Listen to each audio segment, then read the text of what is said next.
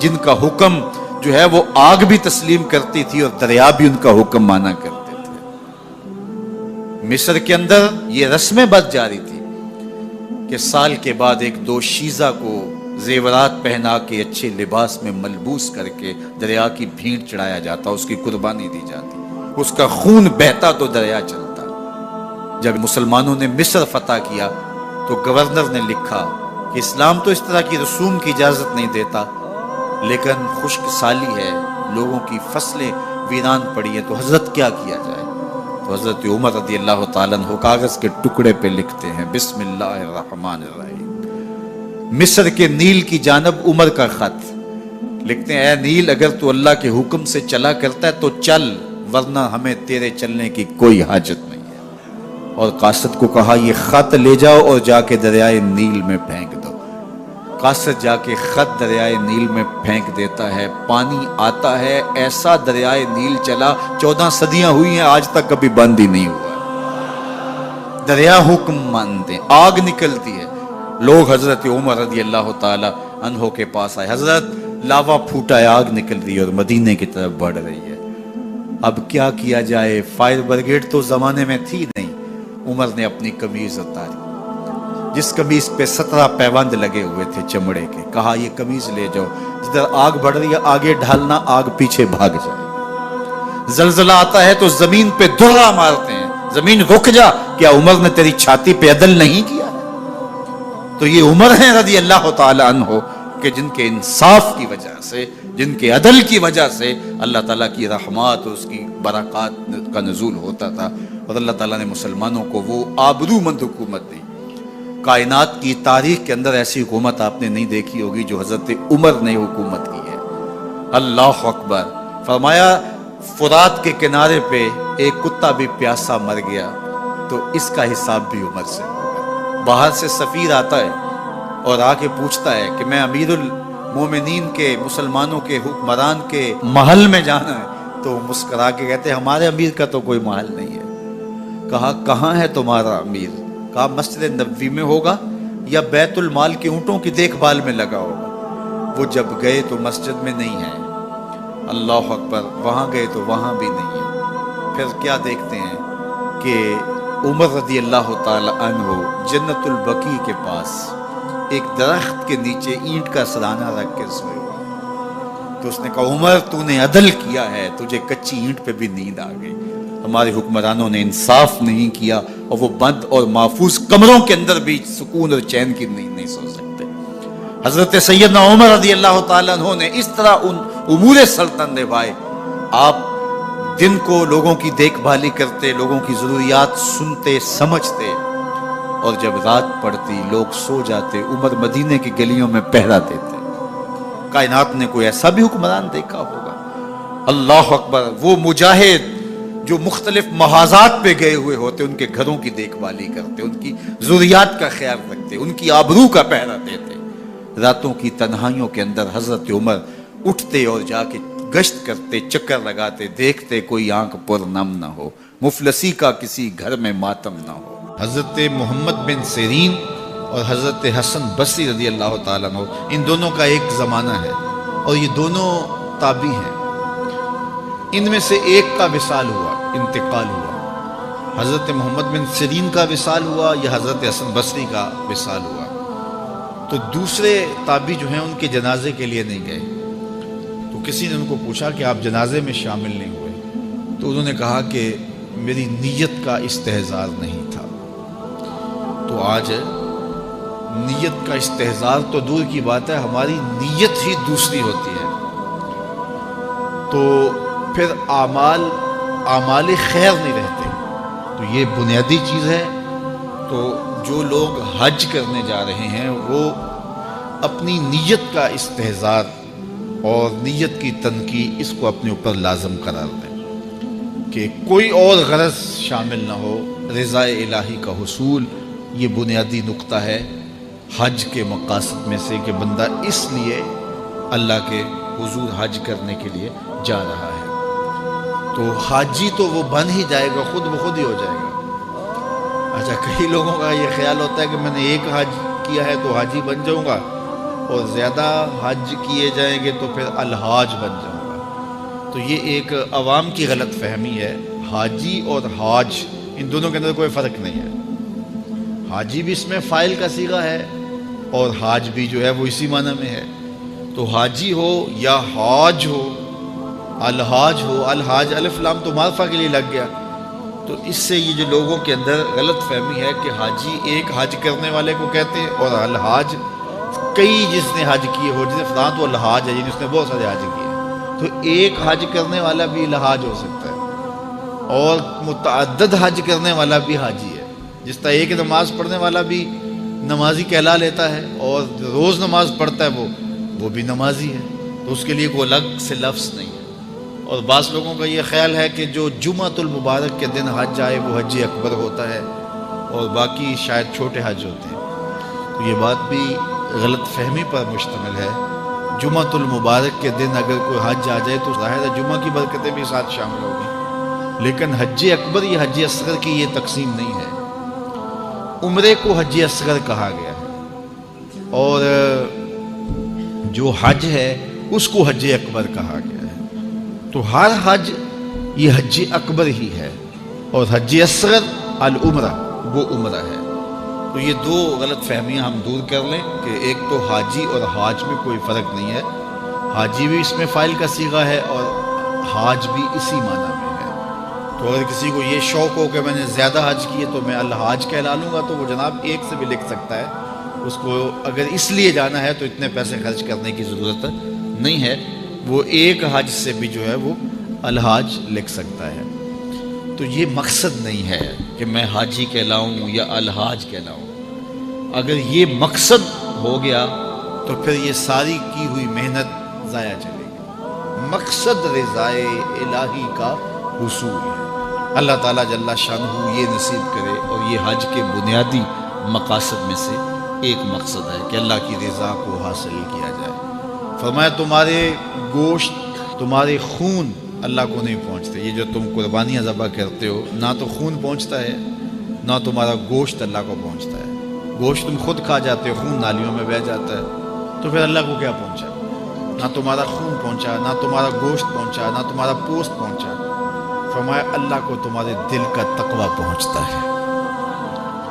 تو یہ نیت کے فرق سے عمل ہوتا ہے. یہ بات ذہن میں رکھیے. ہجرت جیسا عمل کتنا بابرکت عمل تھا، کتنا خوبصورت وظیفہ تھا.